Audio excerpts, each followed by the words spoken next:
Ahead of the International Women's Day, South Sudanese women leaders are calling on the government to end sexual and gender-based violence across South Sudan. Winnie Chirino has this report for VOA from Juba. The women made the call during a panel discussion today sponsored by the United Nations mission in South Sudan, focusing on the role of women in South Sudan's peace process. UNMISS Police Commissioner Onaisi Lutu says women have borne the brunt of the conflict in South Sudan because they are frequently sexually assaulted by both government and rebel forces. Lutu says UNMISS will work with the Kir administration to end sexual violence and ensure that perpetrators are punished. We continue with United Nations agencies, funds and programs in supporting the national institution to expand the justice system in the form of mobile courts that are now moving on to other states in order that they can also see the ends of justice in the cases that are reported, especially in the sexual and the gender-based violence. So some of these cases have gone through the court. Teresa Cerisio, head of the opposition SANU party, says women want fair representation in government.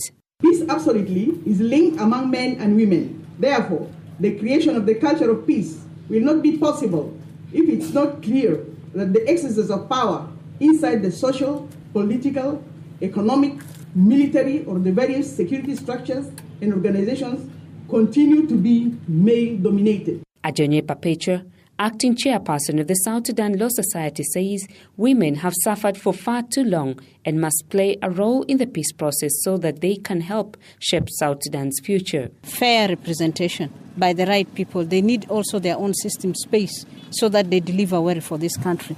Another thing is, in some of the institutions, they would wish transparency and accountability, especially Minister of Finance, they would wish to take it over so that they manage this country. Jemanunu Kumba, Acting Secretary General for SPLM, agrees that many women possess outstanding leadership skills but rarely get appointed to leadership positions. She encourages women who want to hold political positions to join the political parties in the country. Kumba says it's important for women to create forums to discuss their issues. How many women are there in government? Very few. But even if you are not there, you still have a role to make sure that you monitor. You monitor the implementation and raise issues that are not implemented properly. Lorna James, head of the Center for Women Leadership at the Catholic University of South Sudan, says the civil war has mainly affected women and children who are vulnerable. She says only a small number of women contribute to the peace process because most South Sudanese women have little knowledge of their rights, and the ones that do are often threatened. A high level of insecurity and personal threats for women participating in official peace negotiations remains to be a problem.